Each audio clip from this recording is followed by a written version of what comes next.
Hey, what's going on, everybody? This is Jarrell Mason, aka Jay Mason. Welcome to another episode of Beyond the Album Cover, where we get inside the entertainment industry with those in the know and give them their flowers while they're here to be celebrated. With me right now, I have a woman responsible for creating a 501c3 nonprofit that was started out in Cleveland, Ohio, and then it relocated to Detroit, Michigan, aka the D, when she moved at the age of 10. It started out as a love of the Jacksons, and they've been spreading the love ever since in and around the Detroit area. So, ladies and gentlemen, let's give a big welcome to Miss Starr Hayes. What up, Doe? Hey, hi Jason. Hi everybody. How you doing? I'm doing good. I appreciate you taking the time out to come on to the podcast. Thank you for inviting me. I'm grateful. I'm honored. Thank you so much. All right. So I know prior to us having this interview, you were discussing that originally you are from Cleveland, Ohio, and then relocated to Detroit. So tell me about your journey from Ohio to Detroit. Well, actually, the Jackson Fan Club originated in Cleveland in 1969. Was the very first conception of it. But being so young, I did not have the tools to put it together, what I call it.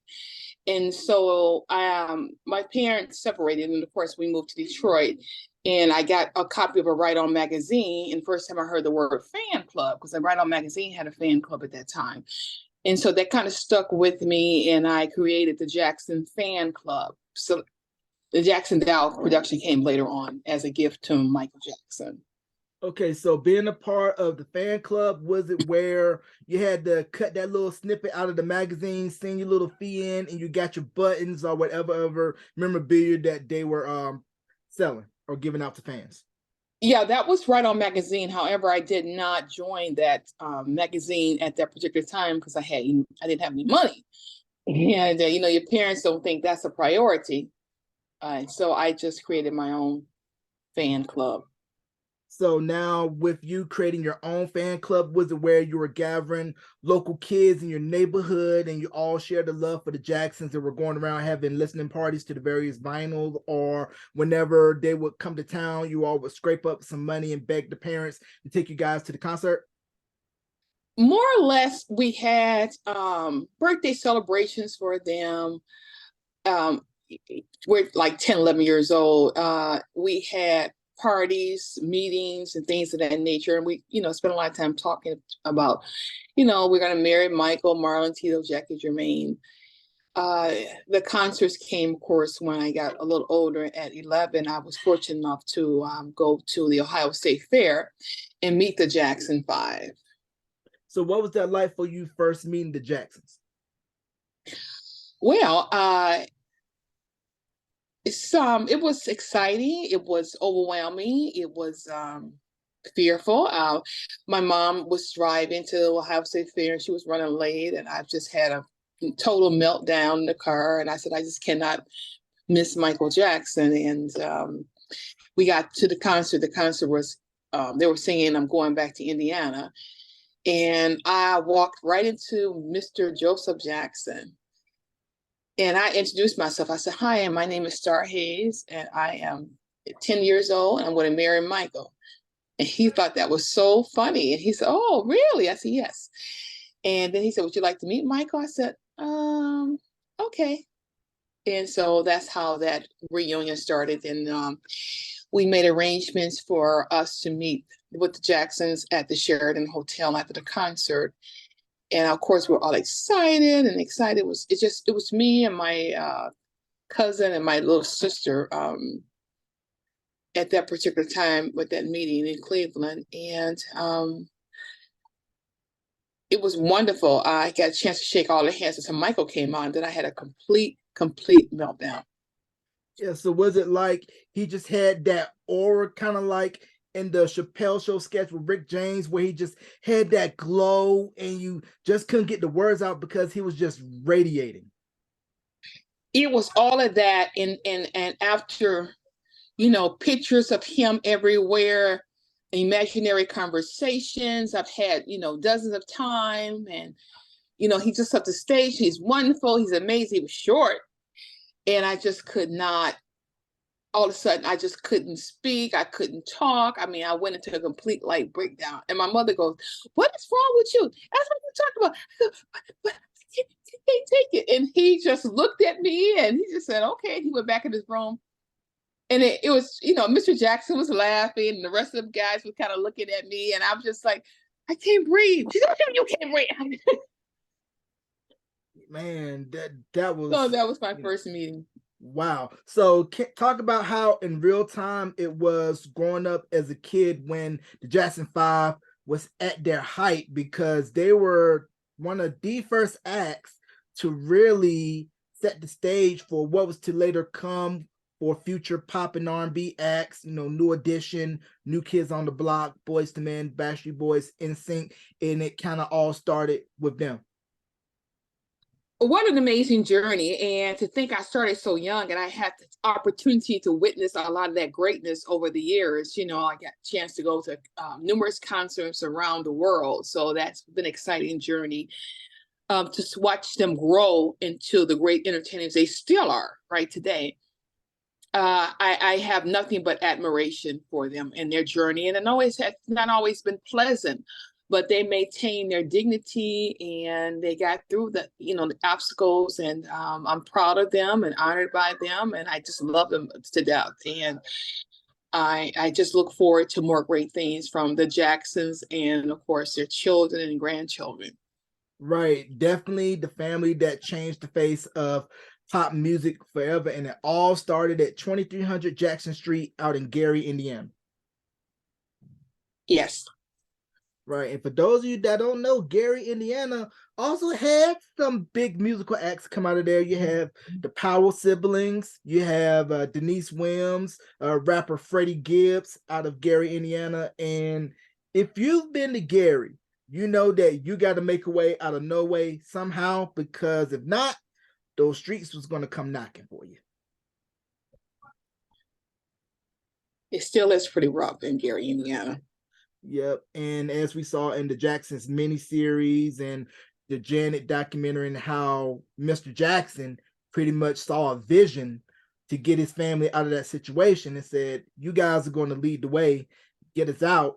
And boy, did they ever. I mean, hit after hit after hit, cartoons, and they had the whole bit. And then, of course, what was later to come when Michael launched his solo career and became the biggest pop star in the world. So what was that like for you when you saw Michael go from being little Michael from the Jackson 5 to being grown man Michael, Off the Wall, Thriller, and having grown folks passing out at his concerts? It was interesting because I did not realize how popular Michael was until one night he was on tour and I was walking from backstage to go into the audience. And I stopped and I said, "Wow, look at all these people." And at the time, one of the roadies said, "That's Michael Jackson." I go like, "Yeah, but okay." And it blew my mind because I just did not see him like that. I knew he was an entertainer, but to me, that's my friend. It was just this, it's an interesting journey for me right there. I was just, wow, this is Michael Jackson.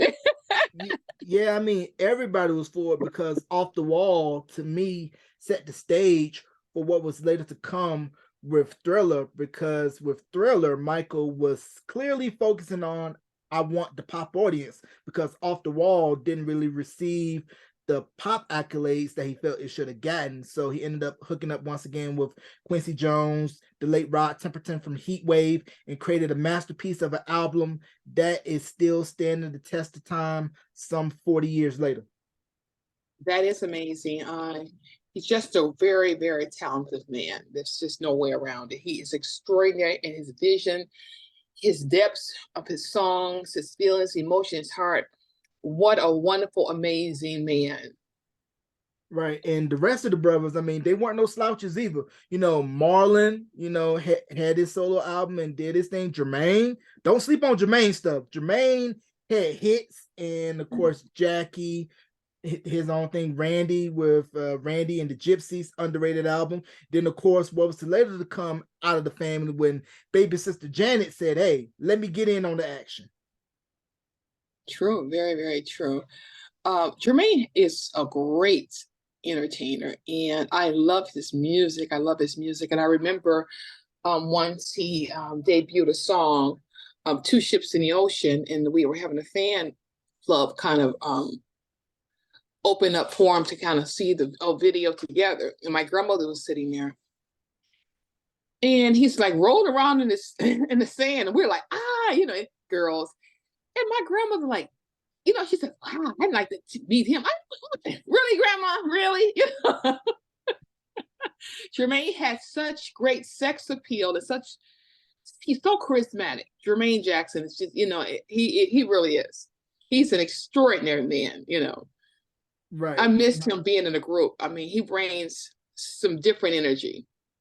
Right. And I was explaining to you prior to the interview that during COVID, I went back and listened to the Jackson's catalog from the ABC album up to 2300 Jackson Street, and how you could hear the growth in the group once they left Motown, went to CBS, and they were able to really try their hands at producing and writing on their own. And I think those were the seeds that were planted in Michael to say, hey, I want to show that I can write, I can produce, and that we're more than just having the corporation or whoever at Motown writing and producing for us.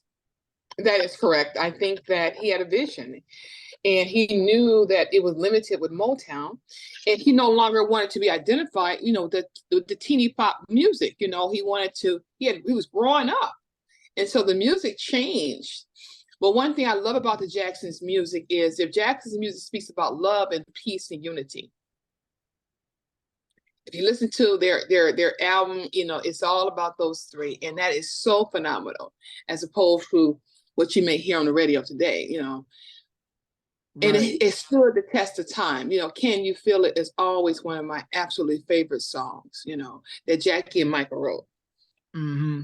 Yeah, and of course, one of my favorite cuts that wasn't a single for the Jacksons, it was an album cut. I believe it was either off the Skywriter or the Going Places album. All I Do Is Think of You, which was, of course, later remade by the R&B group out of Pasadena, California, Troop, who took it and made it their own. And I had a chance to interview Rodney, Steve, John, and Alan from Troop and asked them about that. And they were said that the Jacksons were very well pleased with their cover of that record. It was a great song. I'm a little partial to Michael Jackson, but it was a really nice song with Troop, and I got a chance to meet John, so yeah, in Gary, Indiana. He's a big Jackson fan and supporter. Right. And like how we mentioned earlier, how the Jacksons pretty much set the stage for every boy band to come after them. How when I mentioned New Edition and when Candy Girl came out in 83, a lot of people thought that, hey, the Jacksons got a new record out because Ralph at that time sounded just like Michael. So what was your thoughts when you first heard and saw New Edition and how they were pretty much just the Jacksons remixed? Well, the New Edition are younger than us Jackson fans are. So I like a lot of their music. I like them more as they got a little older and sing, longer songs. But I did not. I saw it sounds to some familiarity in terms of what the song was, but I didn't think he sounded much like Michael, though. I could definitely tell the difference between their voices. But Ralph is a wonderful singer and a really good person too. Right, and just like the Jacksons, New Edition still out and about touring 40 plus years later and set the stage for all boy bands that came after them. Now switching gears, talking about the Detroit music scene. We all know the importance of Motown and what it meant to the world, not just American music, but the world. I mean, the whole Northern Soul movement out of the UK was pretty much their take on Motown. Can you talk about how being locally in Detroit, how it influenced pretty much every act that came out of Detroit, even though they were probably not R&B related, just how Motown kind of intersected? The extraordinary thing about being raised in Detroit, I was born in Cleveland, raised in Detroit, is that everybody on at that time could sing. So on the corner of every street was a group, and some of those groups went on to get some notoriety, and a lot of them didn't. They were actually excellent groups. Al Hudson in the One Way, Alicia Myers, I believe Nita Baker was in that. Don Was, just Ready for the World, the Barge. All of these people, had a visual presence in Detroit at one time or another. And so I am just always exciting about going to music scene in Detroit, because I'm expecting some real great artists to come out of Detroit in the next couple of years. Yeah, it's something in the water, or should I say something in the Fago in Detroit that puts out. I mean, if you know Detroit, especially Midwest, you know Fago, Red Pop, or nothing else. Fruit Punch is my favorite. I got one down in the refrigerator. Yeah, probably sitting and cooling. But with Motown, how they were able to take an R&B sound, polish it, and appeal it to the wide audience was just the genius of Mr. Berry Gordy, and how he took his knowledge from when he was working at the assembly line over at GM and just applied it to the music industry, applying various hit writers, hit producers, and we're still singing those songs to this day. It's the modern American songbook.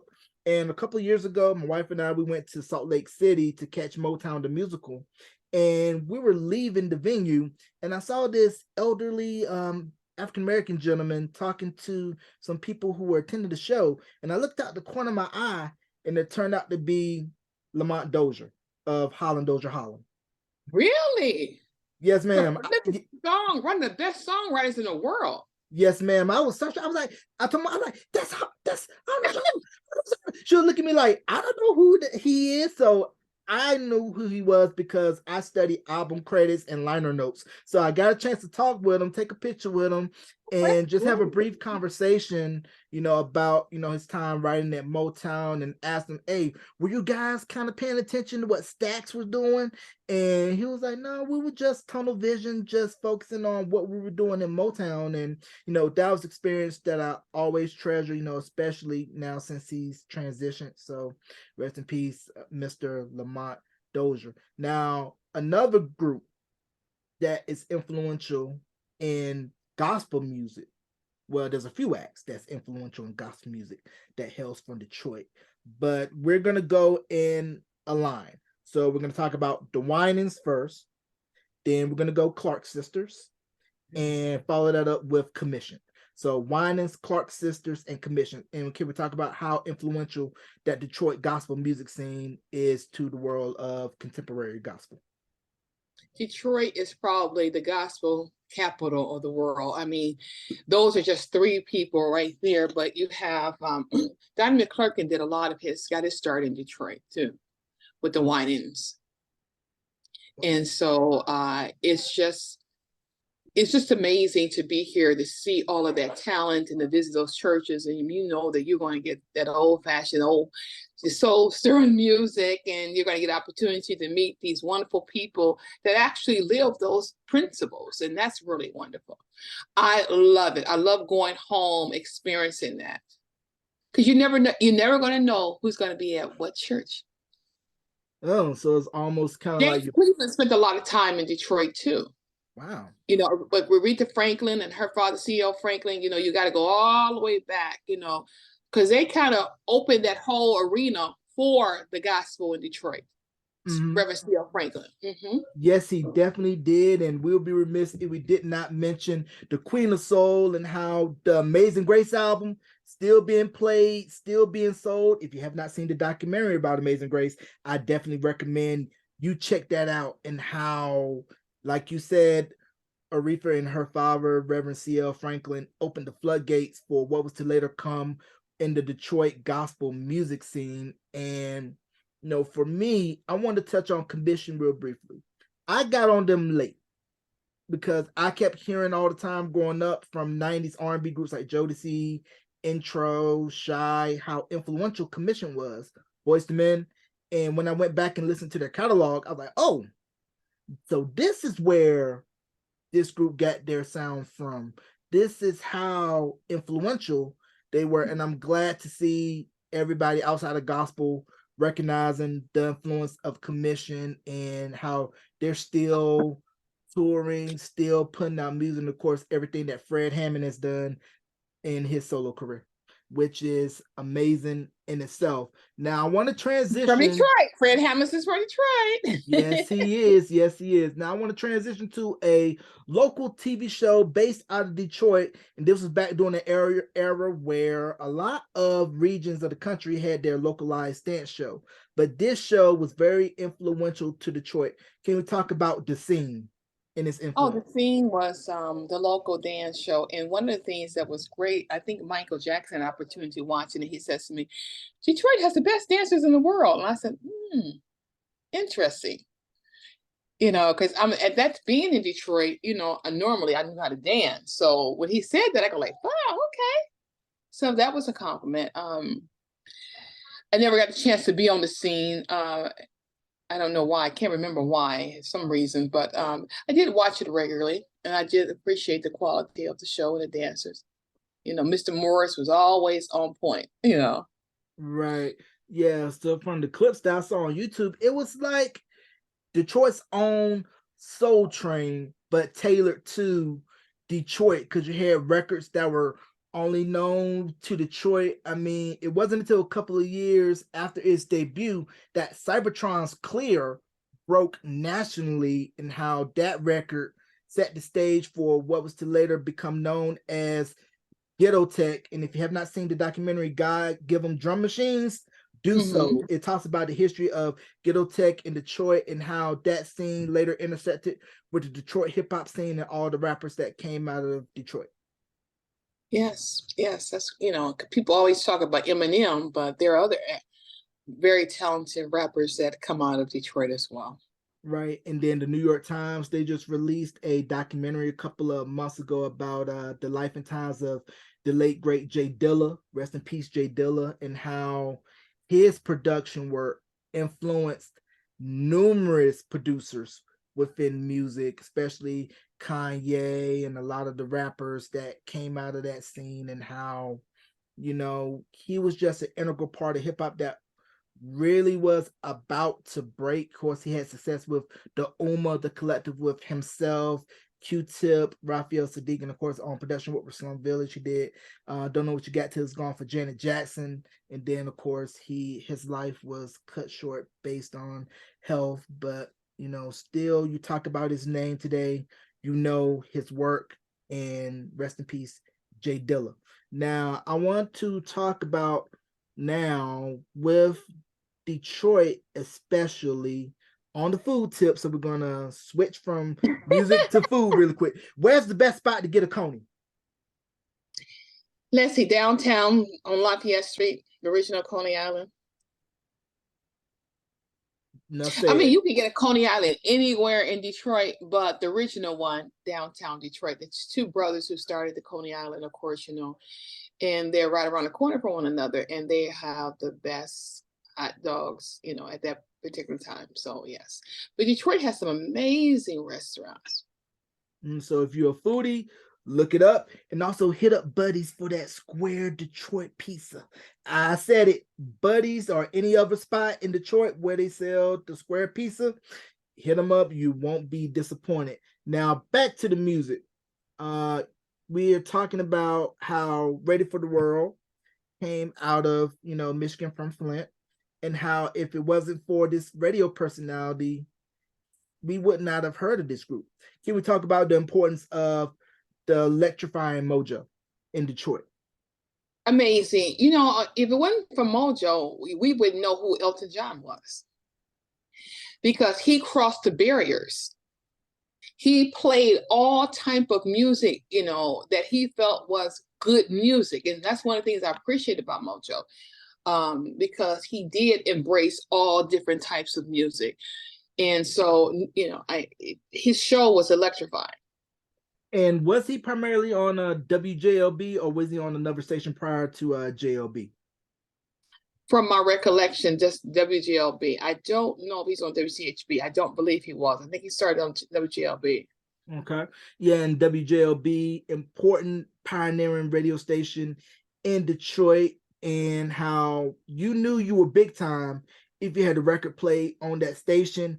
And it was the spot to go to where you had to do some promotion to promote your show at what would later be Joe Louis Arena or at the Cobo Hall or insert landmark or touring venue here in Detroit. It was definitely the place to go see. And then if Electrifying Mojo at the time broke your record, you were headed for success because he was one of the voices that people inside the industry trusted.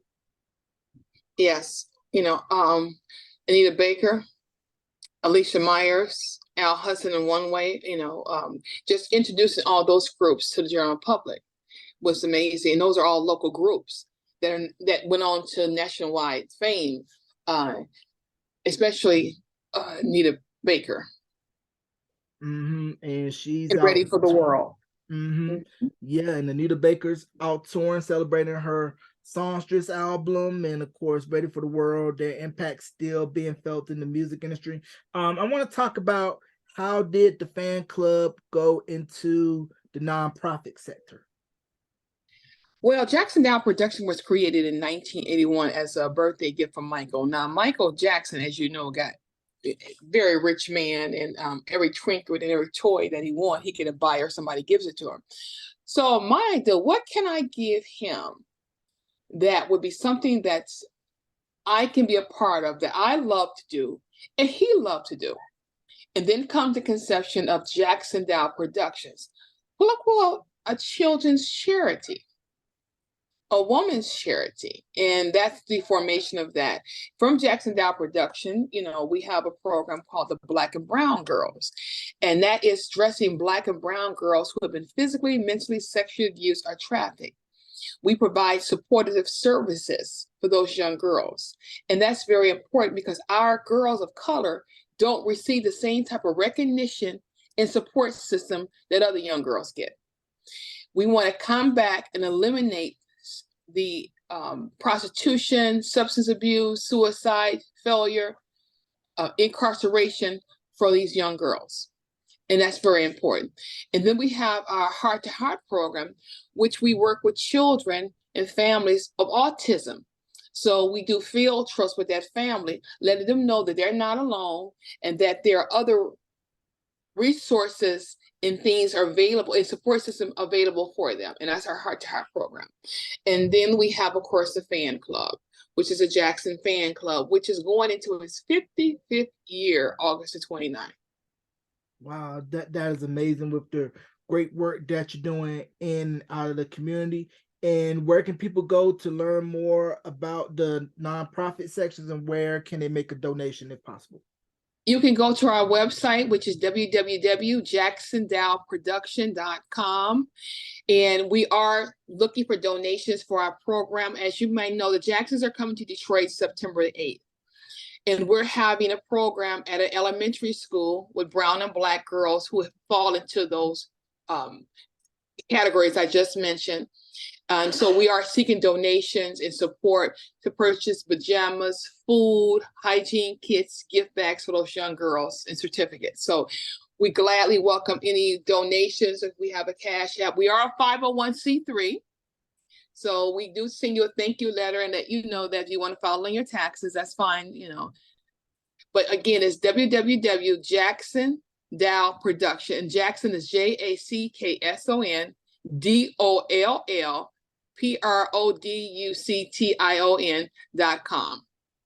Right. And what are some of the local charitable organizations that you partner with in and around the Detroit area, in case people want to go to those websites and donate to them as well? Well, we work with Capuchin Soup Kitchen. We work with the population. So every Thanksgiving, we provide a luncheon for homeless people. And as a referral system, for people who needed immediate meals, we refer them to Capuchin Soup Kitchen because they feed people 3 times a day.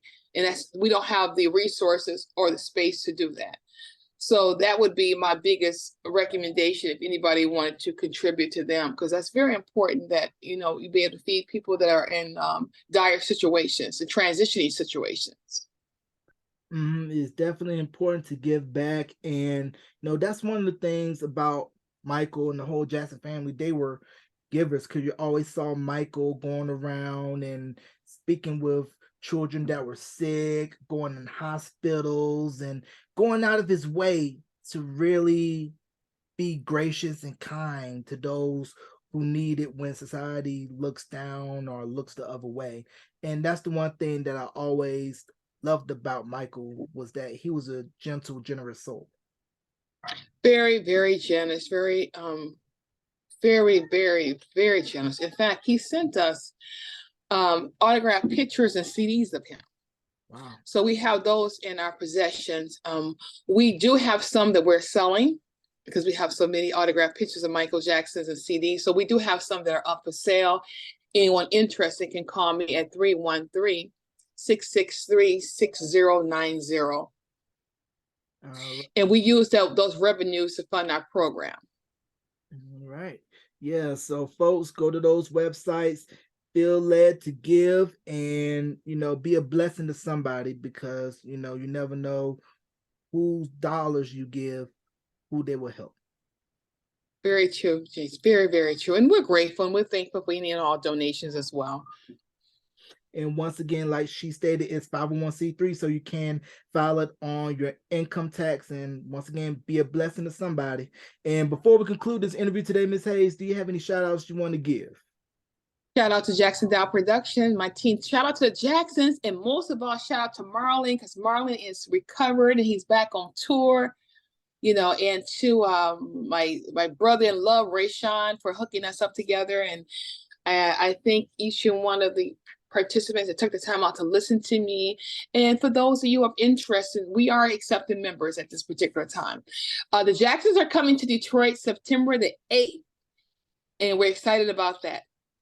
September 8th, mark down your calendar if you're in the Detroit area, and give them the website one more time before we close, and also how they can donate. The website is www.jacksondow Production. That is spelled JACKSONDOLL, like a baby doll. Productions, PRODUCTION.com. And on that website, you're going to see pictures of us with the Jacksons. You're going to see pictures of us with our homeless project. You're going to see pictures of us with our children's project. So you'll see exactly where your dollars go. And we look forward to hearing from you guys. If you need to reach out to us, the phone number is there. You can call me at area code 313-663-6090. Motown is also doing something for the Jacksons too. So it's going to be a great week. So if you're not doing anything that weekend of September, you might probably want to go to Detroit. Just saying. Yeah, I may just want to mess around and hop on a flight to the D. I mean, it ain't that cold yet, so I don't know. But I couldn't have said it better myself. Go to the website where you can donate, learn more about what they have going on. Ladies and gentlemen, please give a big thank you, a round of applause to founder CEO of Jackson Doll Production, Miss Starr Hayes. Starr, thank you for coming on, and it won't be your last, okay? Thank you. Thank you so much, Jason. I hope to see you in Detroit in September. Yes, ma'am.